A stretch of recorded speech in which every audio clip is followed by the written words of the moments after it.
This video was brought to you by CuriosityStream. If you ask most people what they think the most deadly conflict going on in the world right now is, they'd probably say the war in Ukraine. But while Ukraine is obviously a humanitarian catastrophe in its own right, there's another conflict going on right now that, according to the best estimates, has caused at least twice as many deaths.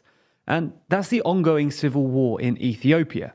Now, war first broke out between the Tigrayan TPLF and Ethiopia's federal government in late 2020, after the TPLF organised local elections without the approval of the federal government. Since then, something like 500,000 people have died during the conflict, according to estimates by researchers at Belgium's Ghent University. And that's in part because federal forces have blockaded aid shipments to the famine-stricken Tigrayan region, putting millions of people at risk of starvation. Now, a ceasefire was agreed in March, after federal forces pushed the TPLF back to Tigray, but that ceasefire collapsed in late August after federal forces refused to lift a blockade on food and fuel, sparking violence in the neighbouring Amhara region. Fortunately, another ceasefire was agreed in early November, when federal forces committed to lifting their blockade. But in the last week or so, another interethnic tension between the Oromo and Amhara peoples has restarted, yet again threatening Ethiopia's fragile peace. So in this video, we're going to look at the most recent ceasefire agreement, the emerging conflict between the Oromo and Amhara, and the prospect for comprehensive peace in Ethiopia.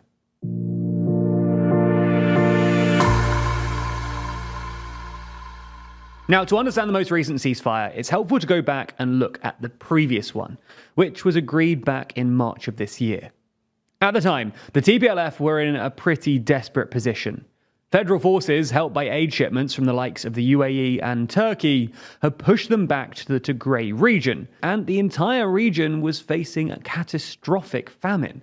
Despite having the upper hand, the government agreed to a ceasefire with the TPLF, in part due to diplomatic pressure from the international community and African Union, but also because the war was threatening to reignite ethnic tensions between Ethiopia's various ethnic groups and was crippling the country's economy. Anyway, despite the moment of optimism, the ceasefire collapsed after just a few months, and fighting between both sides restarted.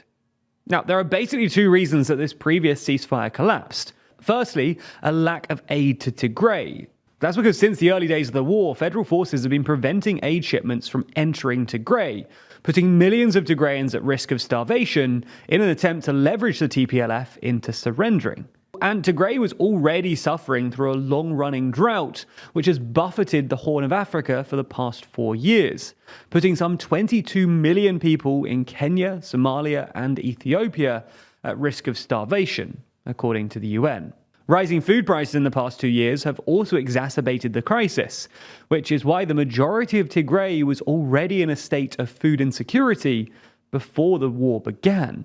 Anyway, the ceasefire was supposed to mean a resumption in aid shipments into Tigray, but that didn't really happen.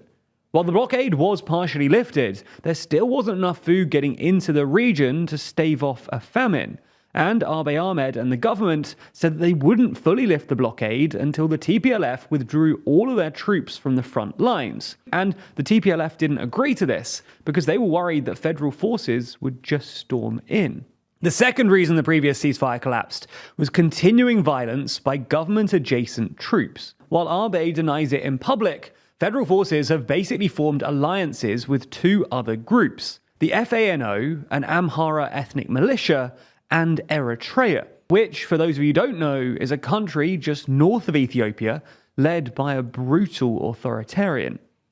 Anyway, while federal forces mostly abided by the ceasefire, the FANO and the Eritreans continued to tussle with the TPLF, with the fighting eventually spilling over. So, that's why the last peace deal collapsed.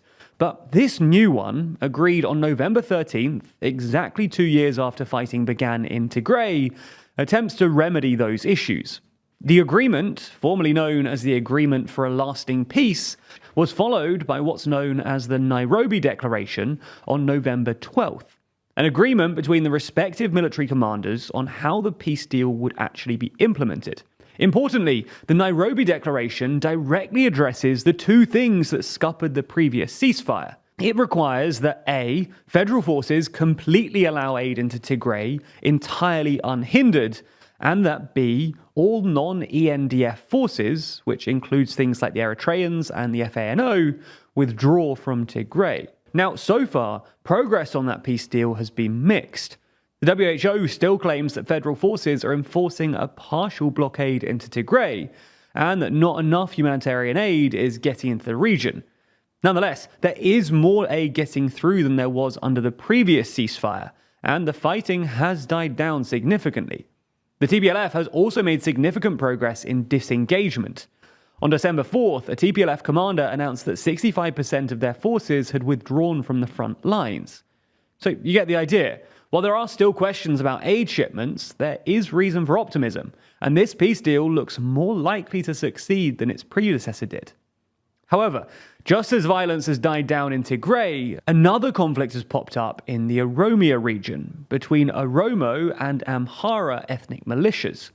Now, the Oromo and the Amhara are the largest two ethnic groups in Ethiopia, accounting for 34% and 27% of the population respectively, according to the most recent census from 2007.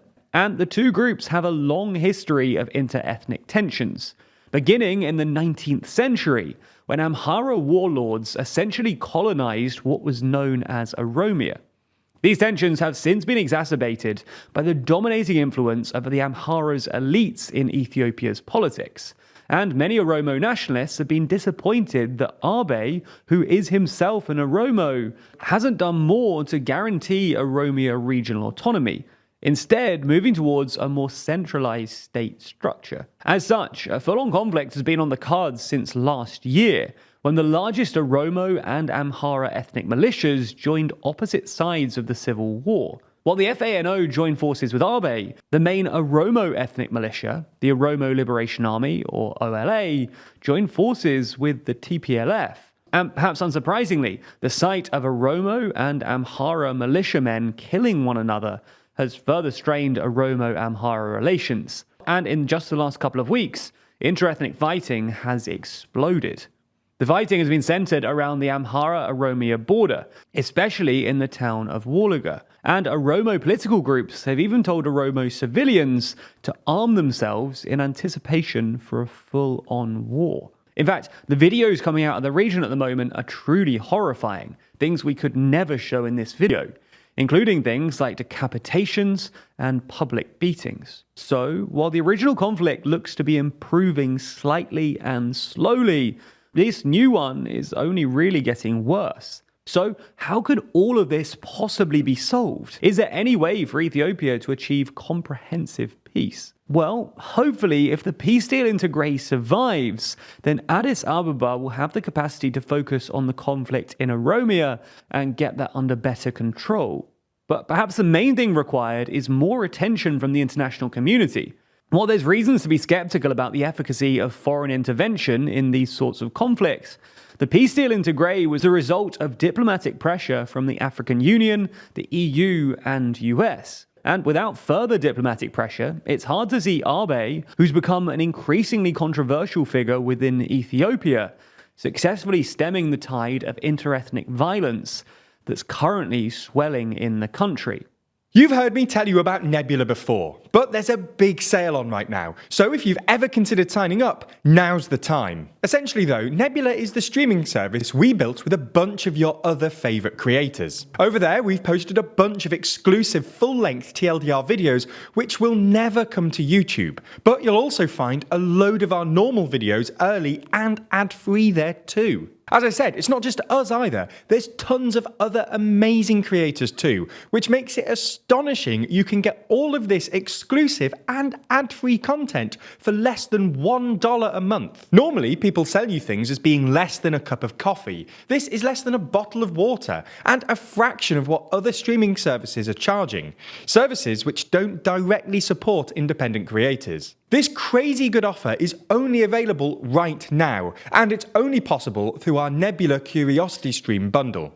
Essentially, if you sign up to Curiosity Stream for the crazy low price of $11.59 a year, then you get free access to Nebula as long as you're a member. That's right, 2 platforms for less than $1 a month. And Curiosity Stream is awesome. It contains absolutely boatloads of high quality documentaries on all kinds of topics I know TLDR viewers will love. So if you want both for less than $1 a month, then the link's down below. And if you've ever considered signing up to support TLDR, now's the cheapest time to do so. So thank you.